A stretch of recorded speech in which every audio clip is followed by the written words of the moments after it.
Welcome to our channel. Enabling mobile hotspot accessibility while using DoorDash as a driver can help you maintain connectivity when delivering orders. Follow these steps to set up and use your mobile hotspot effectively. Step 1. Open settings on your mobile device by tapping the gear icon. Step 2. Navigate to network and internet on Android or personal hotspot on iOS devices. Step 3.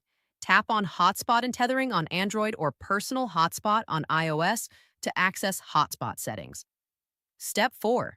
Enable the mobile hotspot by toggling the switch to the on position. Step 5.